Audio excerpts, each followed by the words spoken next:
అందరికీ నమస్కారం. సో మీ అందరికీ తెలుసు తండేల్ సినిమా కొన్ని రియల్ ఇన్సిడెంట్స్ నుంచి మనం ఇన్స్పిరేషన్ తీసుకొని ఈ సినిమా చేశాము. నాకు ఫస్ట్ చందు గారి కథ చెప్పినప్పుడు జస్ట్ ఒక 10-15 నిమిషాలు ఐడియాగా చెప్పాడు. ఆ తర్వాత నేను శ్రీకాకుళంకి వెళ్ళి మత్స్యలేశంకి వెళ్ళి 22 మంది ఎవరైతే ఉన్నారో మత్స్యకారాలు వాళ్ళ నుంచి ఈ ఇన్సిడెంట్స్ బేస్ చేసుకొని సినిమా తీసామో వాళ్ళని వెళ్ళి కలవటం జరిగింది. సో కొంతమంది వాళ్ళు మనతో ఉన్నారు ఇక్కడ, మొన్న ఈవెంట్కి వచ్చారు హైదరాబాద్కి, and I'm happy to have them here. So వాళ్ళతో మాట్లాడి ఇంకా కొన్ని విషయాలు తెలుసుకుందాం. Hello, hi. సో అప్పుడు నాకు మీరు చెప్పింది ఏంటంటే మామూలుగా మీరు శ్రీకాకుళం నుంచి గుజరాత్ వరకు వెళ్ళి గుజరాత్లో అక్కడ బోట్లు తీసుకొని ఒక 9 నెలలు అలా సముద్రంలో అక్కడే ఏట పూర్తి చేసి మళ్ళీ తిరిగి మత్స్యలేశంకి వస్తారని. ఎందుకు గుజరాత్ వరకు ఎందుకు వెళ్తారు? అంటే మామూలుగా గుజరాత్ వరకు ఎందుకు వెళ్తాను అంటే కారణం ఏంటంటే ఇక్కడ మనకి జట్టీలు అందుబాటులో లేవు. ఓకే. అంటే ఇక్కడ ఏటకి వెళ్తుంటే అలలు పెద్ద కెరటాలు ఎరిగేస్తుంటాయి, దాని బోట్లకి వెళ్తుంటే ప్రాణాలు కోల్పోతున్నాం. అయితే గుజరాత్లో ప్రతి 20 కిలోమీటర్లకి జట్టీలు ఉంటాయి అక్కడ. ఓకే. అందుకనే ఉపాధి ఉంటుందని వెళ్ళిపోతున్నాం అక్కడ. ఓకే. జీవనోపాధి కష్టపడడానికి వెళ్ళిపోతున్నాం. సో మీరు ఒకసారి అక్కడికి వెళ్ళాక ఒక నెల రోజులు సముద్రంలోనే ఉంటారా? ఒకసారి బోట్ తీసుకున్న తర్వాత నెల రోజులు సముద్రంలోనే ఉంటారు? నెల రోజులు ఉంటాం. లేకపోతే మీకు కంప్లీట్గా బోట్ డెక్ ఫుల్ అయిన తర్వాత తిరిగి వస్తారా? అది సముద్రంలో ఏటకి వెళ్తాం, చేపలు ఎక్కి పట్టిందంటే 20 రోజులకు వచ్చేస్తుంటాం. అంటే ఐస్ అంటారు కదా, ఐస్ అయిపోయిందంటే వచ్చేస్తాం. ఓకే. చేపలు ఎక్కువ దొరికితే ముందు వచ్చేస్తాం, దొరకలేదంటే అక్కడక్కడ పట్టుకుంటూ నెంబర్లు కొట్టుకుంటూ ఎత్తుకుంటూ పట్టుకుంటాం. కొద్దిగా లేట్ అవుతుంది. చేపలు దొరికామంటే హ్యాంగ్ వచ్చేస్తుంది చెట్టు. ఓకే. అండ్ మీరు అక్కడ సముద్రంలో ఉన్నప్పుడు సెల్ ఫోన్ కనెక్షను, ఇంటోతో మాట్లాడాలనుకున్నా, పిల్లలతో మాట్లాడాలనుకున్నా అలాంటి అవ్వదు, ఏ కనెక్షన్ ఉండదు? అవ్వదు. దగ్గరలో అవ్వద్దు. అంటే గుజరాత్ వేరే వాళ్ళు ఉంది కదా పోలవరం దగ్గర, దాని నెంబర్ కొడతాం. ఒక 200 కిలోమీటర్లు ఉందనుకో, ఆ స్టీరింగ్ పట్టుకుంటూ వస్తాం. దగ్గరలో ఒక 20-30 కిలోమీటర్లు టవర్ వస్తుంది మాకు. అప్పుడు పైన స్లాబ్ మీదకి వెళ్ళడం, చూడడం, టవర్ రావడం, మాట్లాడడం. ఒక్కొక్కసారి కట్ అయిపోద్ది, 2 ముక్కలు మాట్లాడడం, మళ్ళీ చేయడం, అలా ప్రయత్నిస్తుంటాం. అలాగా. ఓకే. బాగున్నారా? చాలా బాధ. పిల్లలు బాగుంటారా, ఎలా ఉన్నారు, అందరూ బాగుంటారా, అమ్మ నాన్న అన్నాడు. అట్లా ఉన్నప్పుడు అంటే ఎక్కడో చిన్న ఫీలింగ్ తట్టి ఉంటారు. తుఫాన్ అంటారు సడన్గా. గుజరాత్కి ఇలాగా టీవీలో చూస్తాం కదా, గుజరాత్కి తుఫాన్ ఉందని వస్తారు. తుఫాన్ ఎలాగుంటారు, ఎక్కడ ఏడ్ చేస్తారు అనేసి అనుకునేలోపు వీరు అక్కడ ఏది అందుబాటులో ఏ జట్టు ఉంటుంది, గోవా అవని మంగళూరు అవని ఏదో అవని, అక్కడికి వెళ్ళడము. అక్కడ బోట్ యాంకర్ అంటారు కదా, అదేసి అక్కడ ఉంటారనమాట జట్టి. అప్పుడు మాకు కాల్ చేస్తారు. అప్పుడు మాకు ధైర్యంగా ఉంటుంది, ఆ జట్టికి వస్తారు తుఫాను దొరకకంట అనేసి మాకు ధైర్యం ఉంటుంది అనమాట. చూస్తూనే ఉంటారు, ఎప్పుడు వస్తారు తుఫాన్ కదా గుజరాత్లో, ఎలా ఉంటారు, ఎప్పుడు జట్టికి వస్తారని చూస్తే వీళ్ళు ఫోన్ రావాలి, అమ్మాయ్యా వస్తారు అనే ఫీలింగ్ అనేది ఉంటుంది. సో మీరు ఫోన్ పక్కనే పెట్టుకుంటారా? ఫోన్ అయితే పక్కనే ఉంటుంది. తుఫాన్లు అయినప్పుడు అయితే కరెక్ట్గా వచ్చినప్పుడు ఫోన్ అయితే ఇంట్లోనే ఉంటుంది, ఎప్పుడు ఫోన్ చేస్తారో తెలియదు కదా. అదే ఏట్లో ఉన్నప్పుడు నార్మల్ టైం, తుఫాన్ లేని టైంలో ఏట్లో ఉంటారు కదా, 30 days అయ్యగల ఇంక కాల్ వస్తుంది, పక్కన పెట్టుకోండి. కాల్ 30 days కానీ 1 day అవతలైనా ఇంకా టెన్షన్ అనమాట, ఎందుకు రాలేదు, ఏమైంది అని. సో టెన్షన్ అనేది వచ్చేస్తుంది అనమాట. ఒక్కొక్కసారి అయితే ఎమోషనల్ అయిపోతాం. మన సినిమాలో కూడా సాంగ్ మోంటాజెస్లో ఉంది కదా, the calendar where you'd keep. So ఆ 30 days అక్కడి నుంచే ఆ చిన్న ఆ మూమెంట్ తీసుకున్నాం మీరు చెప్పిన దాన్ని బట్టి. అంటే మనం ఫిల్మ్లో కూడా ఒక సీక్వెన్స్ ఎలా పెట్టాం, ఇన్ని రోజులు అయిపోయిన తర్వాత ఎలా కొంచెం చేతులు ఉణుగుతున్నాయో తెలుసా అని. సో ఒకవేళ 30 రోజుల్లో ఫోన్ రాకపోతే అంటే అక్కడ వాళ్ళని కాంటాక్ట్ చేయడానికి ఏదైనా మీకు ఎమర్జెన్సీలా ఏదైనా నంబర్ ఉందా? ఏమీ లేదు, ఏముండదు. సేట్తో మాట్లాడాలని, సేట్లు ఉంటారు కదా వీళ్ళకి బోటుకి సంబంధించి, వాళ్ళతో మాట్లాడితే వాళ్ళ భాష మనకు తెలియదు, వాళ్ళ భాష తెలియదు కాబట్టి వాళ్ళకి మనం ఫోన్ చేయలేము. ఆ భాష వచ్చినంటే మన దగ్గర ఉంటారు. ఆ భాష వచ్చిన వాళ్ళందరూ గుజరాత్లో ఉంటారు కదా, జెంట్స్ మొత్తం గుజరాత్లో ఉంటారు. ఓన్లీ లేడీస్ ఇక్కడ ఏదో కూలి పని చేసుకొని చేపలు పట్టుకొని వెళ్ళి అమ్ముకోవడం, కానీ ఇక్కడ మా లేడీస్ ఉంటాం అంతే.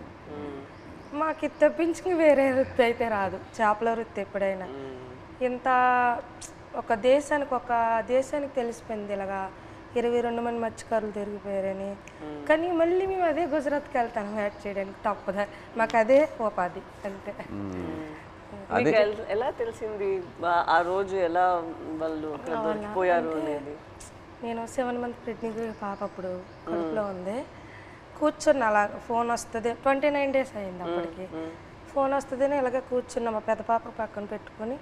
మా అమ్మకి కానీ చెప్తానని, మీ అల్లుడు వస్తారు ఇలాగ యాడ్ నుంచి ఫోన్ చేస్తారమ్మా చెప్పిన తర్వాత సరేలేని కూర్చున్నాను. ఫోన్ రాలే.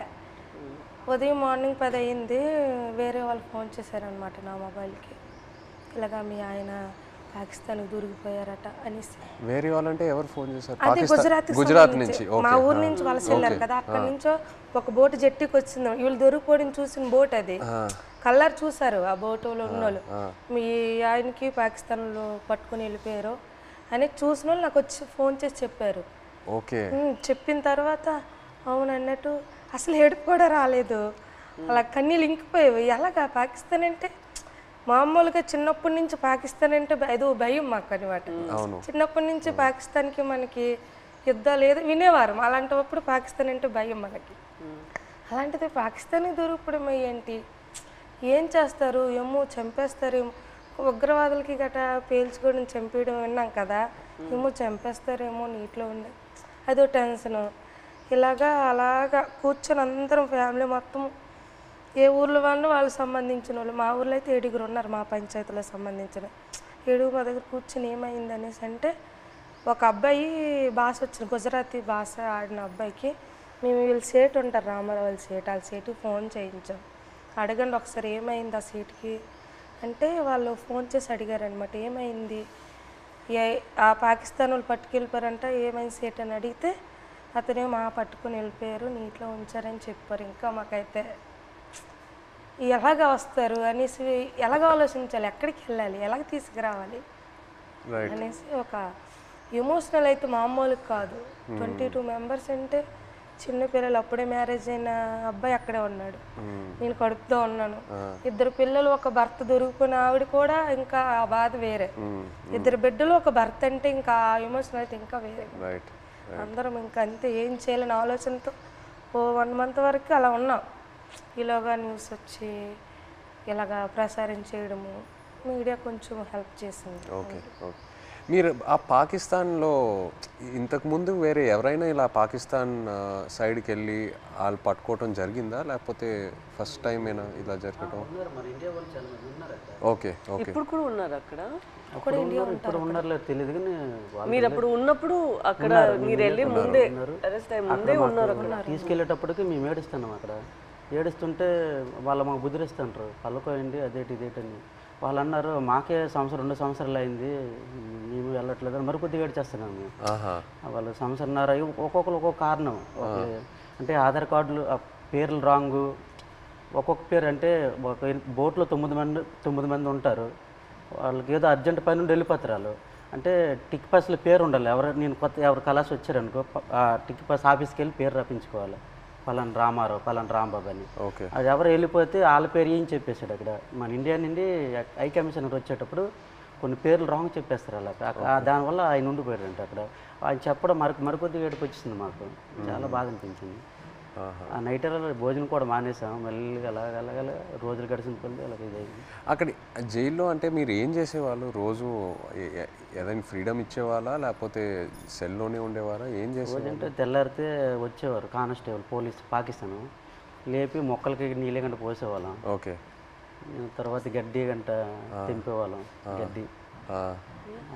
తర్వాత గార్డెనింగ్ అని వాళ్ళు పాకిస్తాన్ ఖైదీలతో నీళ్ళు జల్లిస్తారు, వాళ్ళు జల్లిసి కర్రకి గోనకి చుట్టేసి అలాగా అలికినట్టుగా తలాపేసినట్టు చేపిస్తారు. మాకు నీళ్ళు మోయమంటారు మాకు. ఓకే. ఆ నీళ్ళు మోస్తాం 2 గంటల పని ఉంటుంది, మళ్ళీ లోపల తీసుకెళ్ళి తాళాలు వేసేస్తారు. ఇప్పుడు మీరు ఒకవేళ ఇంట్లో వాళ్ళతో మాట్లాడాలంటే ఉత్తరాల వైపే మీకు కమ్యూనికేషనా లేకపోతే సెల్ ఫోన్తో? ఫోన్ ఏం లేదు, ఓన్లీ ఉత్తరాల వైపే. అండ్ అది పంపించడానికి ఎంతసేపు పట్టేది? మీరు ఒకసారి రాసిన తర్వాత, ఉత్తరం రాసిన తర్వాత వెళ్ళి మత్స్యలేశం చేరడానికి ఎంత టైం పట్టేది? అంటే మేము దొరికిన తర్వాత వాళ్ళు ఇండియా వాళ్ళు ఉన్నారు దాంట్లో, ఉత్తరాలు కూడా మేము అదే నెల 2 నెలలకి ఒక్కొక్కసారి లేట్ అయితే 3 నెలలు కూడా వస్తుందని చెప్పారు. మేము కూడా లెటర్లో రాసాం ఇలా అనుకోండి అంటే అట్లా ఏట పూర్తి అయిపోయింది, అదే రోజు తెల్లారిసరికి వచ్చేలాంటి టైంకి అనుకోకుండా దొరికిపోయాం, ఇలా జరిగింది. ఒక పక్క బాధగున్నా లోపల దిగమింగుకొని మీరు శుభ్రంగా ఉండండి అని వాళ్ళకి చెప్పాం. అప్పుడు ఇప్పుడు ప్రెగ్నెంట్ అప్పుడు అవును అదే ఏట రావాలనుకుంటాను ఊరు నేను, ఇంకా వచ్చి రావాలనుకుంటా ఇంకా దొరికిపోయింది. లెటర్లో మాకు జాగ్రత్త చెప్తూ వాళ్ళ పడే ఆవేదన కూడా మాకు కనిపించింది లెటర్. జాగ్రత్తగా ఉండండి, ఇక్కడ మాకేం పర్వాలేదు కానీ వెళ్ళి పోరాటం చేయండి అంటే అక్కడ ఏంటంటే జాగ్రత్తగా ఉండండి వెళ్ళి పోరాటం చేయమంటే మాకు ధైర్యం చెప్తూ వాళ్ళకి బయటికి తీసుకురావడానికి పోరాటం చేయండి నేను ఒక ఆవేదన అనేది కనిపించేది మాకైతే. ప్రెగ్నెన్సీ కదా అయినా సరే ధైర్యం చేసి వెళ్ళేదాన్ని, ఎక్కడ పొలిటీషియన్ మీటింగ్లు ఉన్నా సరే వెళ్ళేది. ఏమో సింపతి ఉంటుందేమో, అరే ప్రెగ్నెన్సీ కదా లేడీ కదా పాప వాళ్ళ హస్బెండ్ దొరికిపోయారు అనేసి ఒక సింపతి ఉంటుందని ధైర్యం చేసి వెళ్ళిపోయేదాన్ని. ఓహో మీరు వెళ్ళిపోయారు. నేను వెళ్ళిపోయేదాన్ని, తను ఆల్ ద పొలిటికల్ అన్ని దగ్గరికి వెళ్ళిపోయేదాన్ని. అందరూ మీ హస్బెండా కడుపుతూ ఉన్నావా అయ్యో పాప అనేవారు. ఏమో సింపతి ఉంటుంది కదా సార్, అంటే వీళ్ళకి అక్కడికి తీసుకెళ్దాం ఢిల్లీ వరకైనా తీసుకెళ్దాం అంటే సింపతి ఉంటుందేమో అనేసి నేను గర్భవతితో ఉన్నప్పుడు కూడా వెళ్ళేదాన్ని. 9 months వరకు నేను డెలివరీ ముందు వరకు కూడా నేను పోరాటం చేశాను వాళ్ళు రావాలని. సో మీరు అక్కడ ఆంధ్రాలో తిరిగారు ఇలా పొలిటికల్ మీటింగ్స్ ఏదైనా ఉంటే, ఆ తర్వాత గుజరాత్ వరకు కూడా వెళ్ళారు కదా? ఢిల్లీ వరకు వెళ్ళారు. గుజరాత్కి వెళ్ళా స్టేట్ దగ్గర ఢిల్లీ వరకు వెళ్ళారు. స్టేట్లకి ఫోన్ల వరకే, గుజరాత్ వెళ్ళలేదు.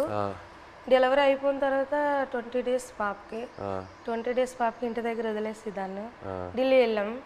ఢిల్లీ వెళ్ళిన తర్వాత అంటే అందరూ అనేవారు, ఇతను కూడా లెటర్లో రాశారు ఢిల్లీ వెళ్ళండి, ఢిల్లీ వెళ్తే మనకి వచ్చే అవకాశాలు ఉన్నాయని ఇతను లెటర్లో రాసేవారు అనమాట రామారావు గారు.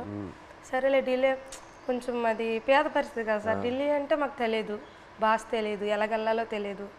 అలాగ ఉన్నప్పుడు కొంతమంది అదే పొలిటీషియన్ వచ్చి ఇలాగ రండి అక్కడ మీకు పని జరుగుతుంది ఏం అవ్వదు గైడ్ చేయడానికి ఒక అతను వచ్చి వెళ్ళండి అంటే సరేలే ఇంత పోరాటం చేస్తే ఇదే చేయలేము అనేసి ధైర్యం చేసి వెళ్ళాం ఢిల్లీ.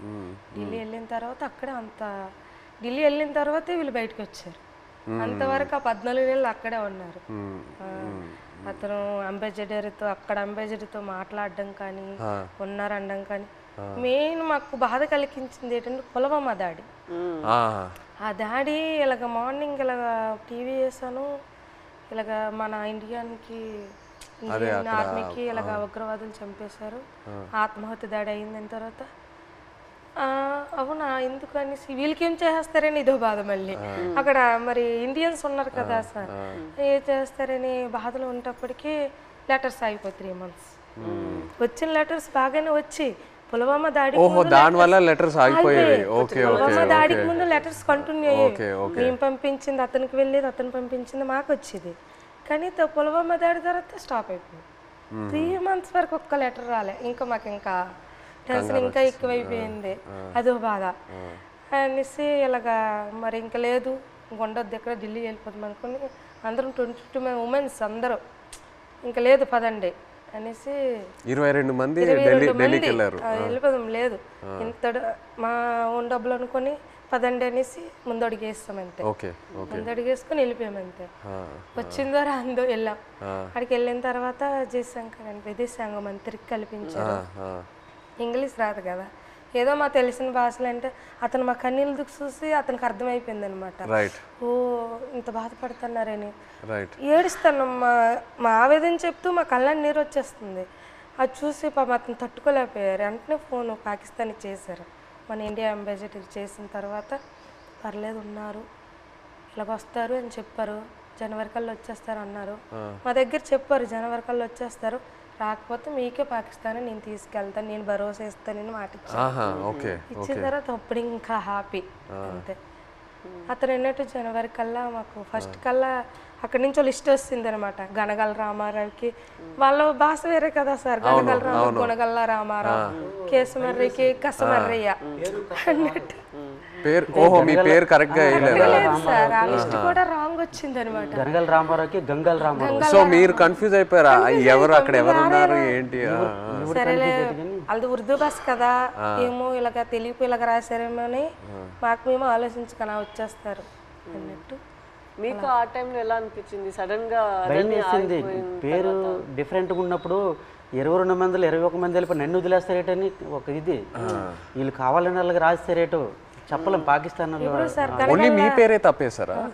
అందరివి ఉన్నాం. ఓకే, అందరివి అందరివి ఏదో ఒక తప్పు. కొంతమంది అక్కడక్కడ పేరు గనగల రామారావుకి గంగల్ రామారావు వచ్చింది. గంగల్ రామారావు వస్తే మరి పేరు డిఫరెంట్ అయితే ఖచ్చితంగా వదిలేస్తారని అందరూ ఇండియా వాళ్ళు అంటుంటారు. ఇంతకుముందు ఉన్నవాళ్ళు పాత వాళ్ళు. నాకైతే రాత్రి ఇద్దరు రాలేదు. 22 మందిలో 22 నా పేరు రాకపోతే నాకు వదిలేస్తే నాకు నిద్ర పట్టట్లేదు, తినాలనిపించట్లేదు.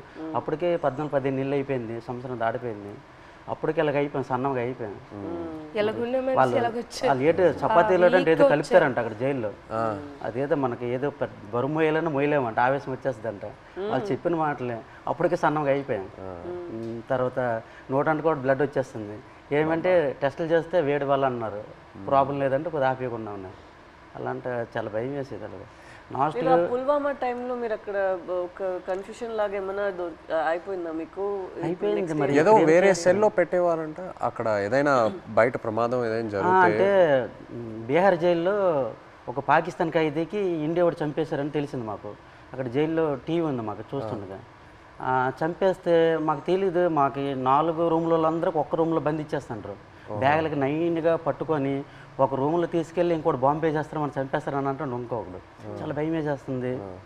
అప్పుడు ఇంకో అందులో కానిస్టేబుల్ ఉంటారు కదా కొందరు పాకిస్తాన్ వాళ్ళు, ఆయన లేదు అక్కడ మీ ఇండియా కూడా మా పాకిస్తాన్ ఖైదీ చంపేశాడు కదా, ఇక్కడ మీ వాళ్ళకి ఏం జరగకంటే మీరు అందరికి ఒక రూమ్లో పెడతాను, మీరు జడవద్దని చెప్పాడు. అప్పుడు కొద్దిగా ఊపిరి పీల్చుకున్నాం. అలా జరిగింది. అండ్ మీకు జైల్లో ఇప్పుడు డబ్బుల్లా ఇప్పుడు ఈ ఉత్తరాలు పంపించడానికి ఆ అమౌంట్ ఎలా మీకు వచ్చేది? పెన్నుల మీద పేర్లు చేస్తాను నేను. ఒక్కొక్కరు ఒక్కొక్క పని నేర్చుకున్నాం. నాకైతే 2 వారాలు పట్టింది టైం. ఓకే. ఇప్పుడు నాకు చైతన్య పెన్ను ఉంటుంది, పైన దారంతో నాకు చైతన్య పేరు వచ్చేస్తుంది. కింద సాయిపల్లి అంటే ఒక పెన్ను మీద 2 పేర్లు రాస్తే 2 పేర్లకు 200 ఇస్తారు. ఒక పేరు అయితే 100 రూపాయలు ఇస్తారు. అలాగే రోజుకి 5-6 పెన్నులు అలా చేసేవాడిని. ఆ పెన్నులు వాళ్ళకి ఇస్తే ఖైదీ లేట్ చేస్తారు, వాళ్ళకి బెయిల్ మీద వెళ్తారు కదా కోర్టుకి, వాళ్ళ ఫ్యామిలీకి ఇస్తారు కదా. ఆ డబ్బులతో మేము ఏంటంటే అప్పుడప్పుడు ఏదో గుడ్లు తెచ్చుకుంటాం కానీ మాంసం కానీ తినడం కానీ. 22 మందికి మరి మెయిన్ లీడర్ని కదా, వాళ్ళ గెడ్డలకు కానీ వాళ్ళ రింకిలకు కానీ బిస్కెట్లకు కానీ ముసలి వాళ్ళకి తెలియదు కదా, వాళ్ళకి డబ్బులు ఇచ్చేవాడిని గెడ్డలకి. సో ఒక్క ఉత్తరం పంపించడానికి ఎంత అయ్యేది మీకు? అంటే ఒక 200-300-500 అంటే మా డబ్బులు ఉండవని తెలిసి ఏవో ఖర్చులు మట్టుకు పనులు చేస్తుంటాం. వాళ్ళకి ఇచ్చి అలాగే. నేను ఎన్ని పేజీలు రాయొచ్చు ఒకసారి? ఎన్ని పేజీలు పంపించచ్చు ఉత్తరం? అంటే వైట్ పేపర్ మీద రాసి లోపల కవర్లో పెడతాం మేము. మినిమం రెండు పేపర్లు 22 మంది 2 పేపర్లో రాసి పంపించాలి. అంటే ఒక్కో ఇద్దరేసిది ఒక్కో ఉత్తరం ఉంటుంది. 22 మంది ఎవరిదా ఇద్దరు జాయింట్ పడేవాళ్ళం. ఓకే. ఇంకా డబ్బులు లేనప్పుడు సర్దుకుండేవాళ్ళం. అలాగే ఇటు పెట్టి అలాగే అడ్జస్ట్మెంట్ అయ్యేవాళ్ళం. మీరు ఒక్కొక్కరికి ఈ ట్రిప్ అయితే నువ్వు లెటర్ పంపిస్తే నెక్స్ట్ ట్రిప్ నేను పంపుతాను. మళ్ళీ మాకు కాంప్రమైజ్ అయ్యి అడ్జస్ట్ చేసుకునేవాళ్ళం. ఓకే. అండ్ మీ పాప ఫోటో ఫస్ట్ టైం ఎలా చూసారు అక్కడ? అంటే పేపర్లో కటింగ్ చేసి ఉత్తరాలు పెట్టేసి పంపించారు ఆవిడ. అంటే అక్కడ ఏమేం జరుగుతుందనా ఊర్లో? ఓకే, పెట్టారు. పెట్టేసి పంపించేదాన్ని.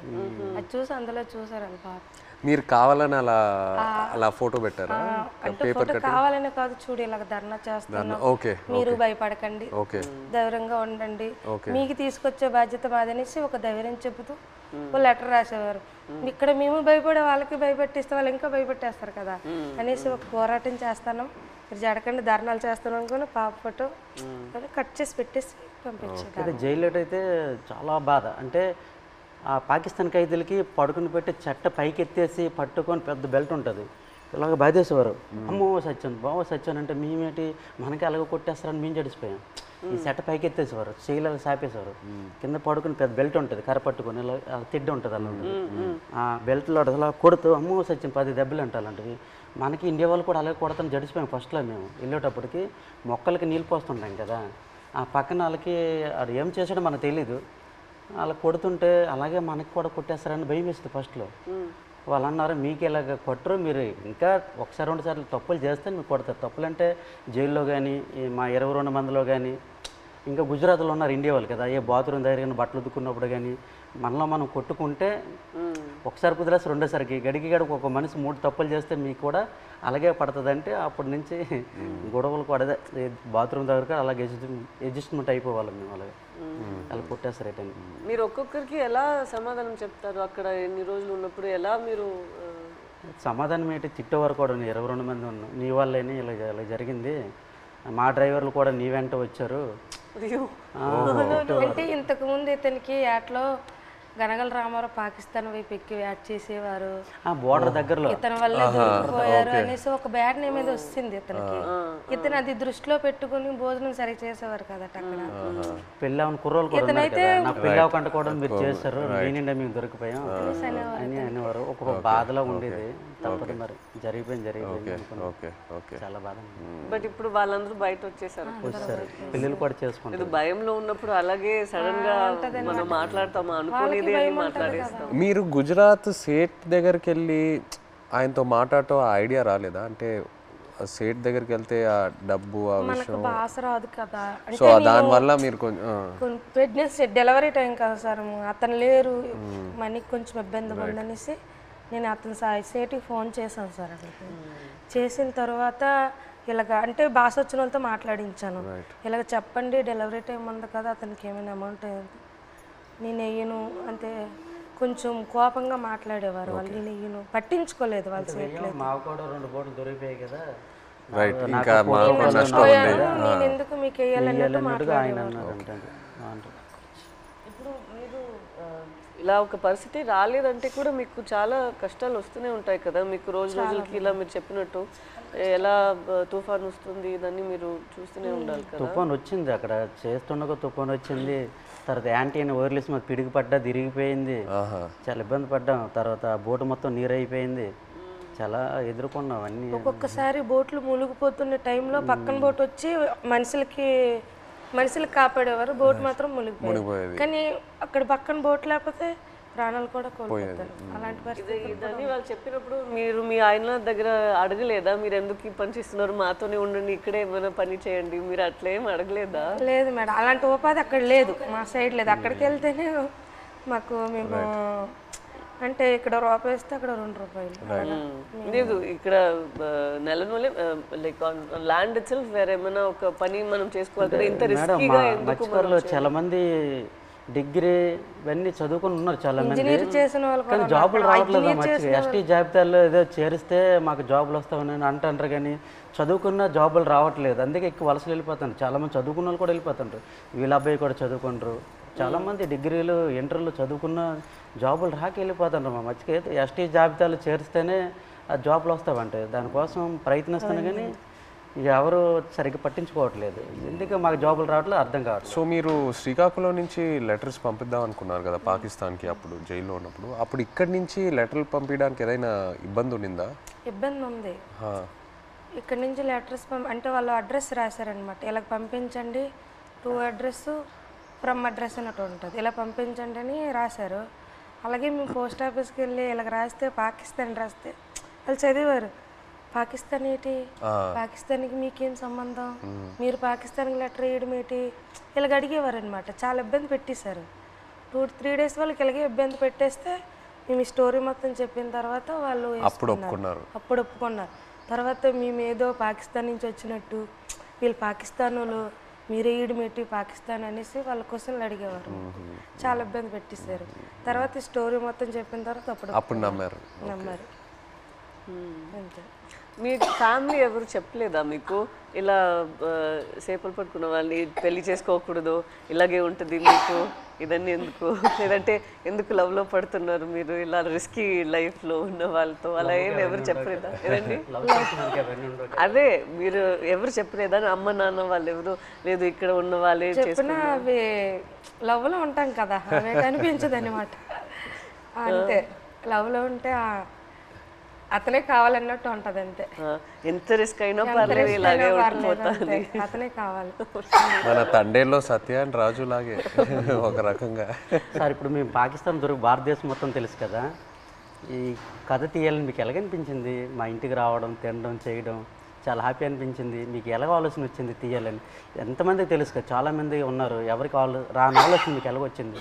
లేదు, చాలా అంటే ఫస్ట్ నాకు చందు ఈ కథ చెప్పిన తర్వాత కార్తిక్ వచ్చి నాకు ఈ ఐడియా చెప్పాడు. ఆ తర్వాత చందు నాకు నేను సినిమాలో ఇలా ఒక స్క్రీన్ ప్లే ఇలా తీద్దాం అనుకున్నాను చెప్పిన తర్వాత బాగా ఎక్సైట్ అయ్యా. వెంటనే మనం శ్రీకాకుళంకి వెళ్ళి మత్స్యలేశంకి వెళ్ళి అందరినీ కలుద్దాము, అక్కడ వాళ్ళని కలిస్తే నాకు ఇంకా మంచి ఐడియాస్ వస్తాయని చెప్పి అక్కడ వచ్చి మీతో ఆ రోజు స్పెండ్ చేయడం జరిగింది. ఆ తర్వాత వైజాగ్కి వెళ్ళి పోర్ట్లో మళ్ళీ సముద్రంలోకి వెళ్ళటం అదంతా జరిగింది. కానీ మిమ్మల్ని వచ్చి కలిసాక నాకు అర్థమైంది ఈ క్యారెక్టర్లో, ఈ కథలో ఇంకా ఎన్ని లేయర్స్ ఉన్నాయి, ఎన్ని కష్టాలు ఉన్నాయి, ఎన్ని హై పాయింట్స్, ఇన్స్పైరింగ్ ఎలిమెంట్స్ ఎన్నో ఉన్నాయని. సో ఇప్పుడు తండేలు అంటే దాని మీనింగ్ ముందే మీకు తెలుసా? కార్తిక్ చెప్పి లేదు, తండేలంటే అంతకుముందు తెలీదు. తండేలంటే మనకి ఈ బోట్ క్యాప్టెన్ లీడర్ అనేది ఒకసారి నాకు కథలోకి వచ్చాకే తెలిసింది, అంతకుముందు తెలియదు. మాకు అక్కడ తండేలు అంటారు గుజరాత్లో.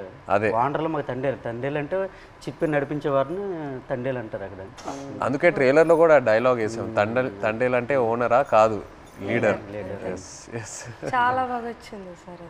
అయితే సార్ అక్కడ ఎంత బాధపడ్డామో అంత హ్యాపీగా ఉంది ఈరోజు, ఎందుకంటే అది ఒక జీవితంలో గుర్తుండిపోద్ది అలాగా మా రియల్ స్టోరీ. ఇప్పుడు మేడం మీకు అంటే మేమైతే రియల్గా అన్నీ మా బాధలన్నీ తెలుసు మాకు, మేము పడే ఆవేదన. కానీ మీకు ఎప్పుడైనా షూటింగ్లో ఒక సీన్ చెప్పినప్పుడు, అదే ఎమోషనల్ సీన్ చెప్పినప్పుడు కానీ ఆ సీన్కి ఎప్పుడైనా మీరు ఎమోషనల్ అయ్యారా? అరే వీళ్ళు ఎంత బాధపడ్డారు అన్నట్టు మీకు ఎప్పుడైనా అనిపించిందా? మాకు మీ వే ఆఫ్ లైఫ్ రోజు మీరు ఎలా గడుపుతున్నారో అదే నాకు ఒక పెద్ద ఆశ్చర్యం. మీరు ఎలా చెప్తారు, నేను రోజుకి తుఫాన్ అక్కడ వస్తుందా, ఏమవుతుంది అని ఒక రోజుకి ఎలా మీరు గడపగలుగుతారు? నెక్స్ట్ రోజు లేచి అది నిజ లైఫ్లో నేను అది చేయగలుగుతాను అంత నాలో ఆసక్తి ఉందని నాకు తెలీదు. సో ఒక్కొక్కసారి అలా చేసినప్పుడు మనం ఫిల్మ్లో నాకు ఈ ఆలోచనే వస్తుంది, వీళ్ళకి ఎక్కడి నుంచి ఆ ధైర్యం వస్తుంది? ఎందుకంటే నార్మల్గానే మనం అందరికీ ఇలా ఒక పరిస్థితి వస్తుంది అని మనకు తెలీదు. అక్కడ అలా ఉన్నప్పుడు మనం ఎక్కడ వెళ్ళాలి, ఎక్కడి నుంచి షురూ చేయాలి, అక్కడి దాకా వెళ్ళాలి, వాళ్ళని ఎలా బయట తీసుకురావాలి అనేది ఒక పెద్ద మనమే మన లోపల చెప్పాలి, లేదు ఇది అయిపోతుంది మన అలా ఈ థాట్ని వదలకూడదు మధ్యలో. సో అది మీరు అందరూ ఎలా చేశారు అని ఆ థాటే నాకు ఉంది. నాకేం కష్టం అనిపించట్లేదు, బట్ మీరందరూ ఎంత కష్టం తీసుకున్నారో అదే నాకు ఆశ్చర్యం ఇచ్చింది అంతే. ఏ సీన్కి ఎమోషనల్ అయ్యారా మీరు? సీన్ చెప్తారు కదా ఎలాగ ఉంటుంది మూమెంట్స్, అండ్ ఏ డైలాగ్ ఎమోషనల్ అయ్యారా చెప్పేటప్పుడు అనేసి? మనం కొన్ని విషయాల్లో మీరు చెప్తున్న దాంట్లో నుంచి తీసుకున్నాము, కొన్ని విషయాల్లో మనమే ఒక డ్రామా లాగా తీసాము. సో ఆ డ్రామాలో ఎక్కడ నేను లేని సీన్స్ కొన్ని ఉన్నాయా, అక్కడ నాకు చాలా బాధ అనిపించింది. నా సీన్స్ ఏముందో అది వేరొక డ్రామాలో వెళ్తుంది, బట్ నిజంగానే ఒక రోజుకి ఎలా వాళ్ళు ఏం జీవిస్తున్నారో కొన్ని క్యారెక్టర్స్ ఉన్నారు, వాళ్ళకి జరిగిన పని, వాళ్ళు చెప్తున్న మాటలన్నీ విన్నప్పుడు నాకు అప్పుడు బాధ అనిపించింది. నాది కన్నా వాళ్ళది నేను విని చాలా బాధపడ్డాను. మీరు ఢిల్లీ వెళ్ళటం ఆ ఎపిసోడ్స్ మీరు నాకు శ్రీకాకుళంలో చెప్పినప్పుడు బాగా ఎమోషనల్గా అనిపించినాయి. మీరు ఢిల్లీకి వెళ్ళి ఎలా పోరాడారో అక్కడ. అండ్ అది కాకుండా ఇంకోటి నాకు చెప్పారు, సముద్రంలో ఉన్నప్పుడు ఒక పెద్ద షిప్ వచ్చి మీది ఒక చిన్న బోట్ అలా కొట్టుకొని అలా వెళ్ళిపోయింది కదా, అది చెప్పినప్పుడు నాకు నిజంగా చాలా ఆశ్చర్యంగా అనిపించింది.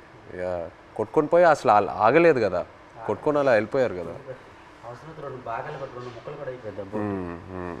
పెద్దది కదా. అందరూ like community so United, and I think మీలో ఉన్న శక్తి మీరందరూ కలిసి ఒకేలాగా ఉన్నారు కదా. లైక్ వన్ ఫ్యామిలీ, ఒక ఫ్యామిలీ అర్థమైంది. బట్ మీరు అందరి ఒకే ఫ్యామిలీ కదా, సో ఒక్కరికి ఇది జరిగిందంటే అందరికి అది జరిగినట్టే. ఏ ఫ్యామిలీకి అలా జరగకూడదు. మా ఫ్యామిలీలో ఒకేసారి దొరికిపోవడం అంటే చాలా బాధాకర విషయం. నేను డ్రైవర్ మెయిన్ తండ్రి కనుక అలా ఆయనకి బోట్ ఆఫ్ చెప్పానంటే మా బావగారు, తర్వాత మా ఎర్రీకి బామ్మరిదే అంటే అన్నయ్య, నేను బోట్ ఆఫ్ చెప్పాను. ఈ బోట్ ఆఫ్ చెప్పిన ఓనర్లంతా నా వెనక పంపించారు. ఈ రామారావు ఎక్కువ చేపలు పడతాడు, ఈయన వెనకెతలు వెళ్ళండి చేపలు ఎక్కువ దొరికితే అనుకుని నాకు వెనకాల పంపించడం, దొరికిపోవడం చాలా బాధాకరమైన విషయం. ఇలా జరుగుతాను అనుకోలేదు. సో లాస్ట్ క్వశ్చన్ అంటే తండేల్ 2 ఉందా? మీరు ఆ రోజు ఈవెంట్లో ఏదో జోక్ వేశారు కదా, చెప్పండి. ఇంకోసారి పాకిస్తాన్కి దొరకాలి, అప్పుడు స్టోరీ అంటే ఒక కోరిక తండేల్ 2 ఉంటే ఖచ్చితంగా ఒక తమ్ముడుగా యాక్టింగ్ చేయాలని ఓకే రైట్. అయితే పాకిస్తాన్ దొరకకుండా దొరకకు ఈసారి మీరు ఇంకా ఢిల్లీ అంతా వెళ్ళరా? తిరిగే శక్తి బోల్డ్ కథ ఉంది. ఇంకా అక్కడ వచ్చేసరికి ఇంకా ఇక్కడ ట్రావెల్ పడ్డాం. రైటర్ ఒక సంవత్సరం పాటు మేము వెనకాల ట్రావెల్, ప్రతిదీ తిన్నా ఏం చేశారు ఏమిటి అనేది ఒక సంవత్సరం పాటు ఫోన్ కాల్. అదే ఇక్కడ పాకిస్తాన్ వచ్చేసరికి ఇక్కడ అప్పటికి 7 సంవత్సరాలు అవుతుంది. ఇప్పుడు చాలా ఉన్నాయి కదా, ఇంకా ఇక్కడ తండేల్ 2లో కూడా ఇంకా బోల్డ్ కథ ఉంటుంది. కానీ ఈసారి ఫైట్ చేయాలంటున్నారు కదా మీరు వెళ్ళి అక్కడ నుండి ఇక్కడికి వచ్చేసరికి నేనేం చేశాను ఇంకా బోల్డ్ అని ఇంకా స్టోరీ ఉంది. ఖచ్చితంగా ఇది చెప్పండి జీవితంలో ఇది గుర్తుండిపోతుంది. నచ్చిన విషయం ఏంటంటే సార్ మీరు ఉన్నారు కదా, ఆ డ్రెస్సింగ్ స్టైల్ కానీ ఎప్పుడు మీకు ఏ సినిమాలో అలా చూడలేదు. ఆ చినిగిపోయిన సెట్ కానీ ఆ డ్రెస్సింగ్ స్టైల్ కానీ అనకాపల్లిలో ఒక షూటింగ్ ఉంది కదా, అక్కడికి వచ్చాము. అక్కడ చూసి నేను షాక్ అయిపోయాను. అదే ఏ సినిమాలో చూడలే అసలు. అలా ఇమిడిపోయారు సార్ మీరైతే.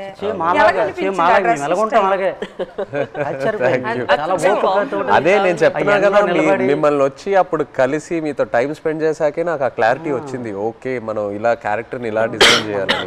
సో లాగా సేమ్ బనీలతోటి ఆ ఎండలోటి ఇవన్నీ చాలా కష్టపడ్డారు. చాలా యాంకర్ పట్టుకొని ఉన్నారు కదా ఫస్ట్ పోస్టర్ పట్టుకొని, హైలైట్ అది అయితే అందరు కూడా మా ఊళ్ళు ముసలంతా సాయి సినిమా మేము చూడాలి. ఎవరికి ఫోన్ చేసినా అదే రింగ్ స్టోన్ బుజ్జి తల్లి, ఎవరికి ఫోన్ చేసినా రింగ్ స్టోన్ ప్రతి సెల్లకి హైలెస్ సాంగ్ ఉంది కదా, అది ఎలా హైలెస్ అది మా స్లాంగ్. అవును, ఎలా సింక్ అయింది అది అక్కడ అంటే మీ మలలకి తెప్ప లాగేటప్పుడు వస్తారు కదా when they rowing, when they pulling the net. ఇప్పుడు అది రేరు. ఇంతకు ముందు జనరేషన్ లో ఎక్కువ వాళ్ళు వచ్చినప్పుడు దీనికి మీరు తెడ్డు అంటారు కదా, కత్తావ అంటాము. ఏమంటారు? కత్తావా. ఆ కత్తావ పట్టుకుని కత్తావా అంటాం మేమైతే. అండ్ పెద్దాలు వచ్చినప్పుడు ఇలాగ బోట్ వెళ్తుంది కదా, ఆ కత్త ఆయనతోటే అలా లెవెల్ చేసుకుని వచ్చి ఐలెస్ అనుకుని వచ్చి వడ్డీకి వస్తారు. అంటే ఎలా సింక్ అయింది అది, అది మాకు ఆశ్చర్యం. ఈ విషయం మన చందు మొనెటి అండ్ దేవి గారికి వాళ్ళకి క్రెడిట్ ఇవ్వాలి. రైట్, శ్రీమణి గారికి. బుజ్జితల్లిలో ఒక పాయింట్ ఉంది, అది అయితే నాకు కదిలించింది. ఏది? ఉప్పు నీటికి ముప్పును కూడా గట్టిగా గట్టి అంటే ఎంత అలలకైనా మీరు దాటుతారు, కానీ ఒక కన్నీటి చుక్క దాటలేకపోతాడు అంతే. అక్కడైతే చాలా ఎమోషనల్ స్ట్రాంగ్. ఆ పాయింట్ అయితే నాకు పిచ్చిగా నచ్చింది, చాలా బాగుంది. Thank you so much. Actually మీరందరికీ థ్యాంక్ యూ చెప్పాలి. మీరు మాకు పూర్వ జన్మలో అదృష్టం చేసుకున్నాం. అట్లా ఏం లేదు, అట్లా ఏం లేదు. జీవిత రియల్ జరిగింది. ఇంకో ఎన్నో విషయాలు చెప్పాలి, బట్ మనకి సినిమా పరంగా ఓన్లీ 2 గంటలే ఉంది. బట్ ఇంకా ఎన్నో చెప్పాలి. ఫ్యామిలీకి ఈ కథ నచ్చిందంటే మా అదృష్టం సార్. అది బొమ్మ దద్దరెళ్ళిపోతుంది సార్. రాజులమ్మ జాతరే పొలిటీషియన్ అనడం లేదు, రాజులమ్మ జాతరే పొలిటీషియన్ అనడం లేదు, కానీ పొలిటీషియన్ చూస్తే ఇంకా బాగా ఏమో అనిపిస్తుంది మాకు. అంతే చూస్తారే వచ్చుకోరు జట్టీలే వాళ్ళకని తెలుస్తుందేమో ఒక నమ్మకం. ఇంకా జట్టి స్పీడ్గా అవుతుందేమో. జట్టు ఉంటే మాకు ఎలాంటి ఇబ్బందులు ఉండవు సార్. మా కోసం మత్స్యకారుల కోసం ఏదేని ఒక మంచి పని చెయ్యండి సార్. అదేనే మీకు వీలైనంత అందరి కోసం, మా కోసం అని కాదు, మత్స్యకారుల కోసం. 8 మంది హీరోలు ఉంటుండగా మీరు మా జీవితాన్ని ఎంచుకున్నారు తప్పకుండా అది పెద్ద తప్పకుండా మేము అనుకున్నాము రిలీజ్ ముందే మీకు ఒకసారి చూపిద్దామని, బట్ మీరు ఐ థింక్ థియేటర్లో చూస్తే శ్రీకాకుళంలో థియేటర్లో మీరు అందరు వెళ్ళి చూసి చూస్తేనే మీకు ఇంకా ఖుషిగా అవుతుంది నేను అనుకుంటున్నాను. మీకు సినిమా నచ్చితే మాకు ఎంతో సంతోషం. నచ్చితే మీరు ప్లీజ్ ఉంటే వేడికి వచ్చేస్తా మా యాస గురించి కానీ ఇంకోసారి అది చెప్తే రాజులమ్మ జాతర అది మిమ్మల్ని మైండ్ లో పెట్టుకొని చేస్తాం. జరిగింది సార్. అవునా? జరిగింది. ఇప్పుడు మేము చేపలు సార్, మా యాస వేరే ఉంటుంది. అలా అక్కడ ఉంటుందిరా అనడానికి అక్కడ ఉంటుందిరా అనేసి మా భాష వేరే ఉంటుంది. ఒక సిటీ వెళ్ళామనుకో మా భాష విని అరే చేపల వాళ్ళరా అంటారు.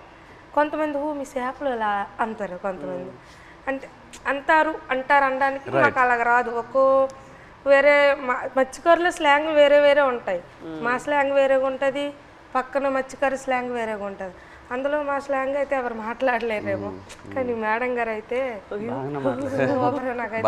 చాలా మేము మాట్లాడినట్టు మాట్లాడారు. ఇది భయం, నేను ఫుల్ టైం అదే ఆలోచిస్తాను. హైలైట్ మేడం గారు, మేము అలాగే మాట్లాడతాం.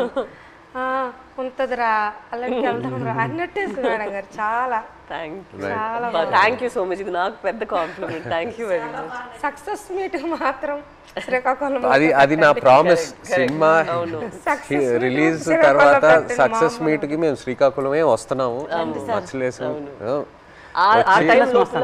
అక్కడికి వచ్చి కలిసి శ్రీకాకుళంలో సక్సెస్ మీట్ పెట్టి వెళ్తున్నాం. ఆ టైం లోపల మీ 25 మందిని కాల్ చేసి వాళ్ళని కూడా సక్సెస్ మీట్ లో వాళ్ళని కూడా అప్పుడు వచ్చేస్తే కరెక్ట్ గా ఉంటుంది. శ్రీకాకుళం కేమచ్చలేసి వస్తాను రా, రమ్మంటే వస్తాం, ప్లాన్ చేస్తాం. బట్ సక్సెస్ మీట్ అయితే శ్రీకాకుళంలో చేస్తున్నాము తప్పకుండా. Okay, thank you so much. మాతో మీరు కలిసి ఇంత షేర్ చేశారు. Again thank you so much.